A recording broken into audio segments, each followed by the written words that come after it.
উত্তরপ্রদেশে বেছে বেছে একটা বিশেষ বর্ণের পুলিশ অফিসারদের বদলি করা হচ্ছে। সাংবাদিক বৈঠকে অভিযোগ অখিলেশ যাদবের। ইতিমধ্যে শৃঙ্খলা ভঙ্গের জন্য আইপিএস হিমাংশু কুমারকে সাসপেন্ড করেছে উত্তরপ্রদেশ পুলিশ। টুইটে হিমাংশুর অভিযোগ, একটি নির্দিষ্ট বর্ণের পুলিশ কর্মীদের টার্গেট করছেন ঊর্ধ্বতন অফিসাররা।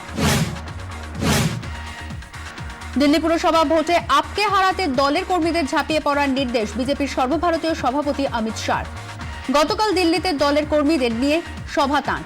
দুর্নীতিতে ডুবে রয়েছে আম আদমি পার্টি, সেই কারণেই তাদের ক্ষমতা থেকে সরানো দরকার। পুরো ভোটে আপকে হারাতে পারলে দিল্লিও বিজেপির দখলে চলে আসবে, মন্তব্য অমিত শাহর। ইউক্রেনের সামরিক ঘাঁটিতে গোলা বারুদের স্তূপে আগুন লেগে বিপত্তি, গোলা ফেটে মৃত এক মহিলার, আহত আরও একজন। এখনো বিস্তীর্ণ এলাকা জুড়ে বিস্ফোরণ ঘটছে গোলা বারুদের স্তূপে।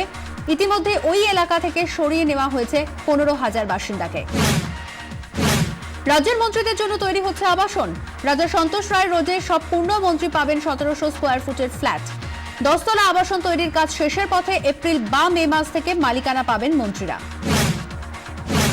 নারদা ইস্যুতে দেরিতে হলেও শেষ পর্যন্ত পথে নামল কংগ্রেস। দিল্লির নেতাদের এনে শহীদ মিনারে সমাবেশের কথা ঘোষণা অধীর চৌধুরীর। রাজ্যে বিজেপির শক্তি বৃদ্ধি নিয়ে দলকে সতর্কবার্তা। বর্ধমানের আউশগ্রামের বিধায়ক অভেদানন্দ থান্ডারের বিরুদ্ধে হুমকি পোস্টার পড়েছে তার ঘুষ করার অফিসে। হুমকি চিঠি গেছে বাড়িতেও। চিঠি এবং পোস্টারে খুনের হুমকি। এলাকার উন্নয়নে বাধা দিতেই এমন কাজ, দাবি বিধায়কের।